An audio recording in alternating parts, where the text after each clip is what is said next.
আজ শুভ বুদ্ধ পূর্ণিমা। রাজধানী সহ দেশ জুড়ে বিভিন্ন মঠে নানা আয়োজন। কঠোর নিরাপত্তার মধ্য দিয়ে বৌদ্ধ ধর্মের প্রবক্তাকে স্মরণ। এই পূজা দিয়ে আমরা বুদ্ধকে স্মরণ করি। এই দিনটা বৌদ্ধদের অতি পবিত্রতম দিন। প্রতিটা বৌদ্ধ গ্রামে বৌদ্ধ বিহারে আজকে দিনটাকে মৈত্রী এবং বিশ্বমৈত্রী সবার শান্তি কামনায় বিভিন্ন কর্মসূচি গ্রহণ করে থাকেন। এবারও উপজেলায় ভোটার খরা, সার্বিক ব্যবস্থা নিয়ে বিশ্লেষকদের উদ্বেগ। নির্বাচন পরবর্তী সহিংসতা, পঞ্চগড়ে উপসচিবের গাড়ি ভাঙচুর, আহত 6, 2 জন আটক।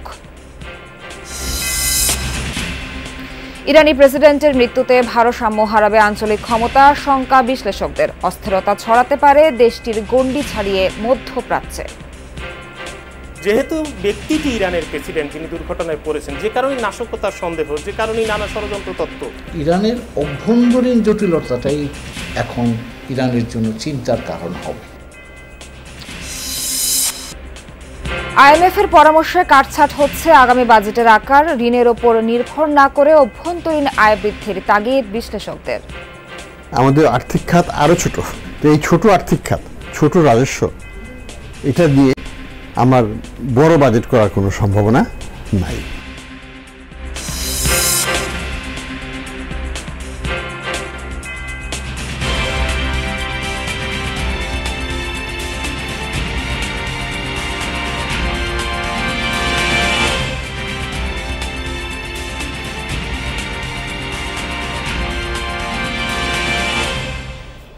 আমন্ত্রণ যমুনা নিউজে, আপনাদের সঙ্গে আছি আমি নাবিলা সোহার। এতক্ষণ দেখছিলেন শিরোনাম, এবারে বিস্তারিত। শুভ বুদ্ধ পূর্ণিমা আজ বৌদ্ধ সম্প্রদায়ের প্রধান ধর্মীয় উৎসব, তাই দিনটিকে সাড়ম্বরে উদযাপনে দিনব্যাপী চলছে নানা আয়োজন। বৌদ্ধ ধর্মমতে প্রায় 2500 বছর আগে এই দিনে আবির্ভূত হয়েছিলেন গৌতম বুদ্ধ। তার জন্ম, বোধিলাভ ও মহাপ্রয়াণ হয় বৈশাখী পূর্ণিমায়, তাই বৈশাখী পূর্ণিমার আরেক নাম দেওয়া হয় বুদ্ধ পূর্ণিমা। রাজধানীর মেরুল বাড্ডা আন্তর্জাতিক বৌদ্ধ বিহারে সকাল থেকে বৌদ্ধ ধর্মাবলম্বীরা আসতে শুরু করেছেন। গৌতম বুদ্ধের স্মৃতি বিজড়িত বোধি বৃক্ষের গোড়ায় জল দেয়া, এই বৃক্ষকে ঘিরে রাখা 28টি বুদ্ধ মূর্তিকে পানি, অন্ন ও ফুল দিয়ে পূজা সহ নানা আয়োজন চলছে। যুদ্ধ বিগ্রহ বন্ধের পাশাপাশি পৃথিবীতে শান্তি চেয়ে হবে বিশেষ প্রার্থনাও। 28 বুদ্ধের পূজা মানে আমরা এখানে সম্মিলিতভাবে করছি। এই পূজা দিয়ে আমরা বুদ্ধকে স্মরণ করি। খাদ্য, ভোজ্য, পানীয় দিয়ে আমরা বুদ্ধকে স্মরণ করি। এই দিনটা বৌদ্ধদের অতি পবিত্রতম দিন। অত্যন্ত ভাব ও গম্ভীর পরিবেশে প্রতিটা বৌদ্ধ গ্রামে বৌদ্ধ বিহারে আজকে দিনটাকে মৈত্রী এবং বিশ্বমৈত্রী সবার শান্তি কামনায় বিভিন্ন কর্মসূচি গ্রহণ করে থাকেন। রাজধানীতে বুদ্ধ পূর্ণিমার আনুষ্ঠানিকতার খবর জানবো সহকর্মী শওকত মঞ্জুর শান্তর কাছ থেকে। তিনি আছেন মেরুল বাড্ডার আন্তর্জাতিক বৌদ্ধ বিহারে। শান্ত, উৎসবের মূল আনুষ্ঠানিকতা যে আছে সেটা কি এখনো শুরু হয়েছে? সার্বিক নিরাপত্তা ব্যবস্থা কেমন দেখছেন?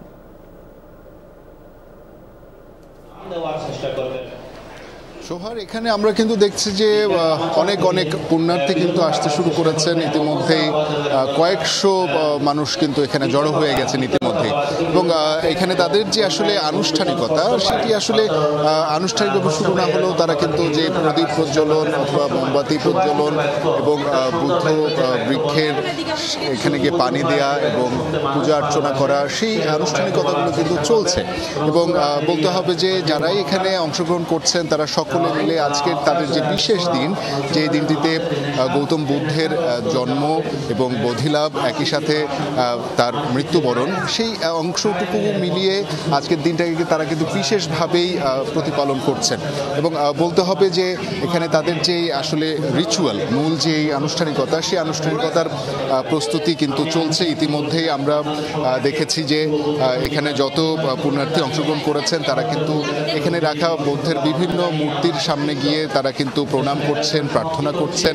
এবং সবার প্রার্থনার জায়গায় বা প্রত্যাশার জায়গায় কিন্তু একটি কথাই বারবার এসছে, সেটি হচ্ছে যে এখানে তারা চাচ্ছেন শান্তি যাতে বিরাজ করে, সকলের যাতে যত শুভ বুদ্ধি রয়েছে সেগুলো যাতে উদয় হয়, এবং একই সাথে সম্মিলিতভাবে যে প্রার্থনা, সেই প্রার্থনার মঞ্চও কিন্তু প্রস্তুত। আমরা দেখেছি যে অনেক পুণ্যার্থী কিন্তু অংশগ্রহণ করেছেন এবং যারা ভিক্ষুরা রয়েছেন তারা কিন্তু এসে এখানে প্রার্থনায় রত হবেন। আর কিছুক্ষণের মধ্যে আনুষ্ঠানিকভাবে অনেক অতিথি রয়েছেন, বিভিন্ন বিহারের যারা অধ্যক্ষ রয়েছেন তারা কিন্তু এতে অংশগ্রহণ করবেন।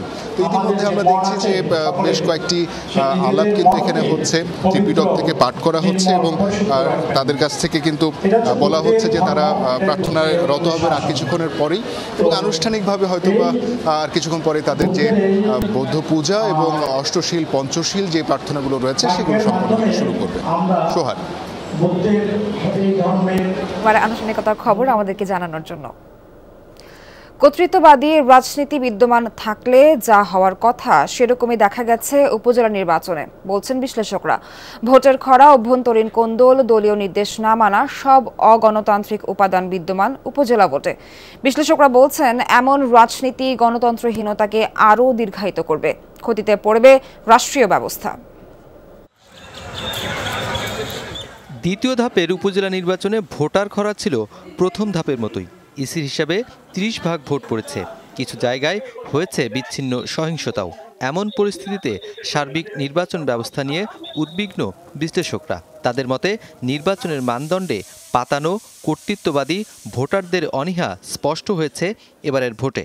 আমাদের রাজনৈতিক এবং প্রশাসনিক গভর্নেন্সের যে অঙ্গন সেটা একচ্ছত্র ভুবন হয়ে গেছে ক্ষমতাসীন দলের। ওই যে একচ্ছত্র ভুবনের যে রাজনীতি সেটা কিন্তু কেন্দ্রের মধ্যে সংসদে আর সীমাবদ্ধ নয়, এটা স্থানীয় পর্যায়ে বিকেন্দ্রীকরণ হয়ে গেছে। পাশাপাশি হচ্ছে যে পরিবারতন্ত্র একেবারে স্থানীয় পর্যায়ে পর্যন্ত বিকশিত হচ্ছে। একদলীয় শাসন কায়েম হয় এবং তার থেকে কর্তৃত্ববাদ সৃষ্টি হয়। তা আমাদের বহুদলীয় গণতান্ত্রিক ব্যবস্থাকে, বহুদলীয় ব্যবস্থাকে ধ্বংস করে দেওয়া হয়েছে এই যে পক্ষপাতদুষ্ট এইসব প্রতিষ্ঠানের মাধ্যমে। নির্বাচনে চলে গিয়েছে, সেই ব্যবস্থা যদি বিহিত করতে না পারি এই অবস্থা চলতেই থাকবে এবং এই জন্য দায়ী আমাদের সরকার। ক্ষমতাসীন এমপি বা রাজনীতিকদের স্বজনরা ভোটে প্রার্থী হয়েছেন, আবার দল থেকে বহিষ্কারের প্রতি তোয়াক্কা করেননি বিএনপির নেতারা। বলা হচ্ছে যে পরিবারের প্রিয়জনকে নির্বাচনে অংশগ্রহণ করতে দেওয়া যাবে না, কিন্তু নির্দ্বিধায় সেটা হচ্ছে। আবার দল থেকে বহিষ্কারও করা হচ্ছে, তারপরে নির্দ্বিধায় সেটা হচ্ছে। অর্থাৎ দলগুলো কিন্তু দলীয় অস্তিত্ব হারাতে বসেছে, নিজেদের জন্য ফ্র্যাঙ্কেনস্টাইন তৈরি করছে, নিজেদের জন্য আত্মঘাতী সিদ্ধান্ত নিচ্ছে। রাজনৈতিক দল ছাড়া গণতান্ত্রিক ব্যবস্থা কার্যকর করা যায় না। আমার তো কোনো দল নেই, তো যেটা আশা করছি আমরা, এটা আশা করা অত দূর যে রাজনৈতিক দলে শৃঙ্খলা থাকবে, রাজনৈতিক দলের নেতাকর্মীরা তাদের দলীয় প্রধানের ওই যে নির্দেশ মান্য করবে, কারণ এগুলো তো রাজনৈতিক দলই নয়, স্বার্থ সংশ্লিষ্ট সিন্ডিকেট। স্থানীয় সরকার নির্বাচনে ভোটারদের এমন অনীহা অতীতে দেখা যায়নি, এর দায় নিতে হবে ইসি ও সরকারকে। লেভেল প্লেইং ফিল্ড যেটা বলে, সাধারণ ভোটাররা জনগণের কথা যেটা বলছেন, তারা যখন দেখছে যেটা নেই তখন তারা ভোট কেন্দ্রে যেতে অনাগ্রহী। এটা খুবই সিম্পল, কিন্তু এটার জন্য দায়টা হচ্ছে যারা এই পরিবেশটা সৃষ্টি করেছে। আমাদের রাজনৈতিক কর্তৃত্ব, যাদের হাতে রাজনৈতিক ক্ষমতা, যাদের হাতে প্রশাসনিক ক্ষমতা, নির্বাচন কমিশন, আইন প্রক্রিয়া সংস্থা, এই যে সামষ্টিকভাবে এটা। তারা ভোট দিলেও কি না দিলেও তাতে কিছু আসে যায় না, যার জেতা সেই জিতবে। এই যে অনাস্থা, বাংলাদেশে নির্বাচন পাগল আমরা জাতি, তো এটা কোথায় গেল? এটা কিভাবে হলো? এটা মানুষের রাস্তা চলে গিয়েছে। যেই সরকার এখন আছে সেই সরকারকে দায়িত্ব নিতে হবে। বিশ্লেষকরা বলছেন ভোট ও রাজনীতির এমন দশা দেশের জন্য করুণ পরিণতি বয়ে আনতে পারে। কর্তৃত্ববাদী ব্যবস্থার পরিণতি কি? নুনবী সরকার, যমুনা নিউজ, ঢাকা। পঞ্চগড়ের দেবীগঞ্জে নির্বাচন পরবর্তী সহিংসতায় সরকারি কর্মকর্তা, প্রিজাইডিং অফিসার ও পুলিশ সদস্য সহ 6 জন আহত হয়েছেন। এ ঘটনায় 2 জনকে আটক করেছে পুলিশ। মঙ্গলবার রাতে দামানিগ্রাম সরকারি প্রাথমিক বিদ্যালয় কেন্দ্রে হয় এ ঘটনা। স্থানীয়রা জানায়, ভোটের ফলাফল ঘোষণার সময় চেয়ারম্যান প্রার্থী মদন মোহন রায়ের সমর্থকরা সরকারি কর্মকর্তা, প্রিজাইডিং অফিসার ও পুলিশের ওপর হামলা চালায়। এ সময় 2টি সরকারি গাড়ি ভাঙচুর করে তারা। পরে আহতদের স্থানীয় হাসপাতাল ও স্বাস্থ্য কমপ্লেক্সে নেওয়া হয়। এ ঘটনায় জড়িত সন্দেহে মিঠুন রায় ও দীনবন্ধু রায় নামের 2 ব্যক্তিকে আটক করেছে পুলিশ। এদিকে নির্বাচনে হাসনাত জামান চৌধুরী জর্জকে পরাজিত করে শালডাঙ্গা ইউনিয়ন পরিষদ চেয়ারম্যান নির্বাচিত হয়েছেন মদন মোহন রায়।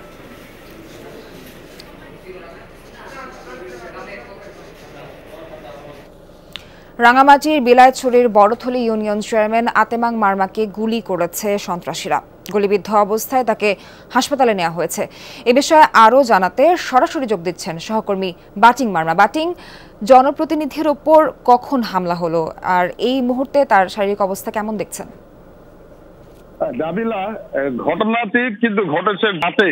সে আপনার বিলাইছড়ি রাঙামাটি জেলা বিলাইছড়ি উপজেলা একটি বরথলি ইউনিয়ন, সেটি নতুন গঠিত ইউনিয়ন। সেখানে একবারই নির্বাচন হওয়ার পর থেকে আর নির্বাচন হয় নাই, এবং সেটি হচ্ছে এত দুর্গম যে রাঙামাটির থেকেও কিন্তু যোগাযোগ বিচ্ছিন্ন, যার কারণে বান্দরবন থেকে বান্দরবানের রুমা হয়ে সেই বরথলি ইউনিয়নে যেতে হয়। সে গতকাল তার নিজ বাড়িতেই অবস্থান করছিলেন এবং একটি ধর্মীয় অনুষ্ঠানে সে অংশগ্রহণ করছিলেন।